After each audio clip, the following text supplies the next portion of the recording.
Once upon a time in an ancient village called Sangla lived a king named Milinda.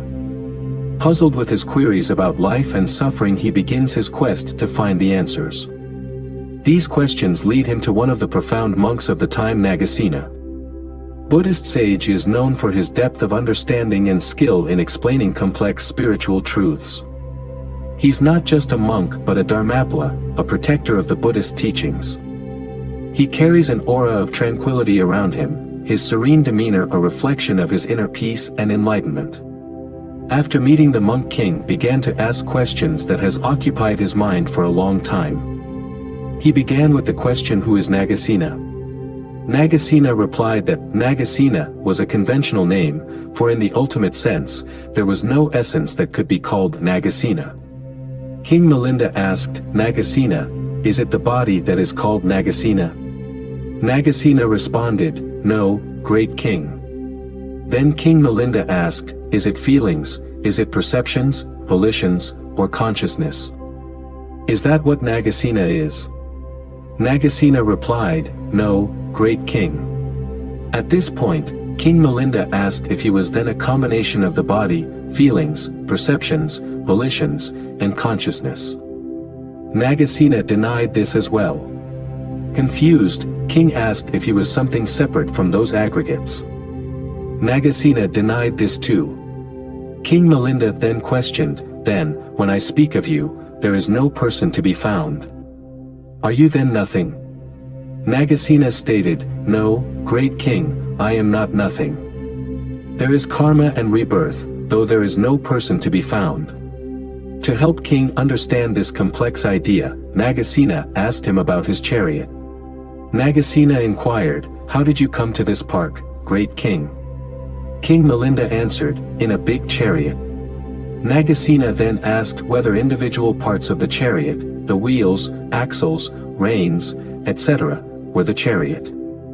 King Milinda denied that too.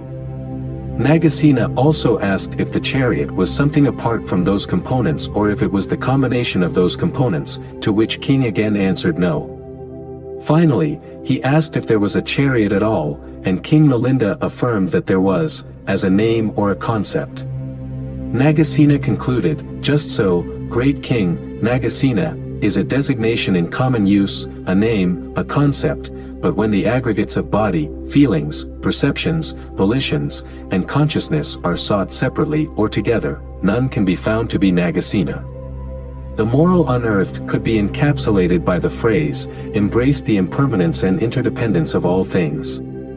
Though at first glance this lesson might appear disconnected from the concept of loneliness, it bears significant implications upon closer examination. Through the understanding that we are not self-contained, unchanging entities, as expounded by Nagasena in the dialogue, we can learn to perceive experiences of loneliness as neither permanent nor defining of our entire existence. When individuals grapple with loneliness, there's often an inherent sense of separation or isolation from others and the world. The dialogue between Nagasena and King Milinda, however, challenges this perception by suggesting that our notion of a separate, enduring self is a misapprehension. In reality, our existence is a state of flux, interwoven with the world around us, including people, nature, and the broader stream of life.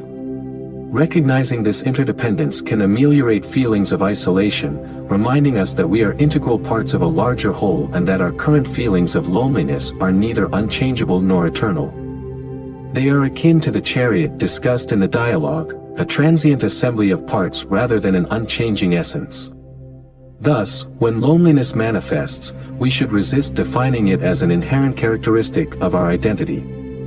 Rather, we should view it as a transitory state shaped by a multitude of factors and conditions. This perspective can encourage social engagement and openness to the prospect of transformation.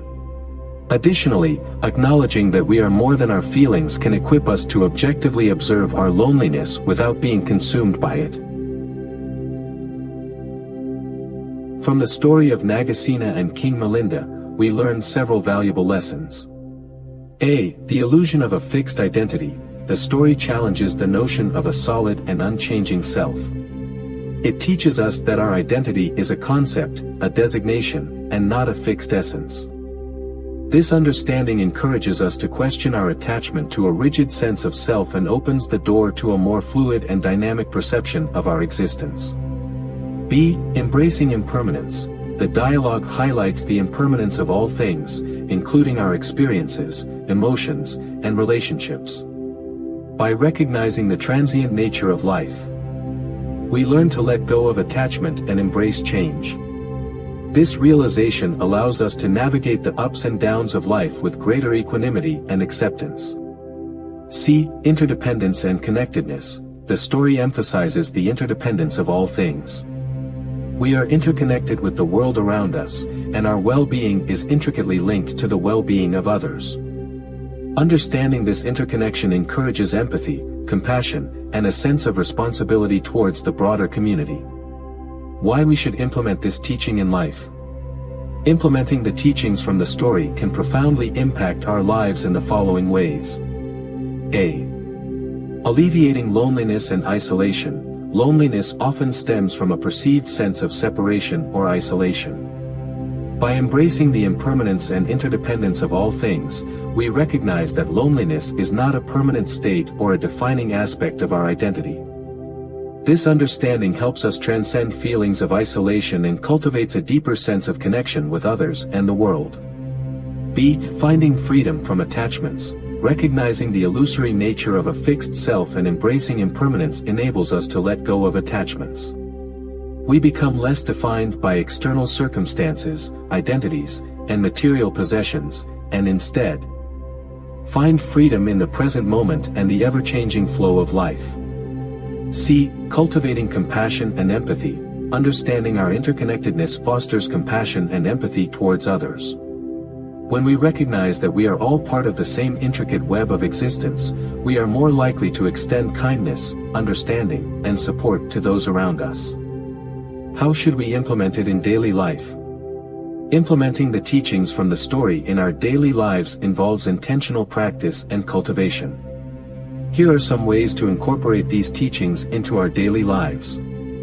A. Mindfulness and reflection. Cultivate mindfulness and self-reflection to become aware of our attachments, perceptions, and the impermanent nature of our experiences. Regularly reflect on the interconnectedness of all things, fostering a sense of gratitude and interconnectedness.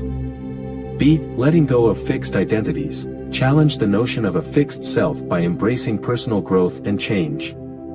Let go of rigid identities and embrace the fluidity of life. Practice self-compassion and self-acceptance as you navigate your evolving sense of self. C. Cultivating compassion. Extend compassion and empathy to others by recognizing their interconnectedness with us. Engage in acts of kindness, practice active listening, and seek to understand the experiences and perspectives of those around you. D. Engaging in community and relationships. Foster meaningful connections and engage in supportive communities. Participate in activities aligned with your values and interests, and nurture relationships based on authenticity, mutual respect, and shared experiences. E. Embracing impermanence in adversity. During challenging times, remind yourself of the impermanence of all things. Seek growth and learning opportunities within difficult situations, knowing that they are temporary and can lead to personal transformation. See you next time with one more amazing story from the world of philosophical literature. Until then, don't forget to subscribe to Wisdom 360. Your first step into the Wisdom Circle.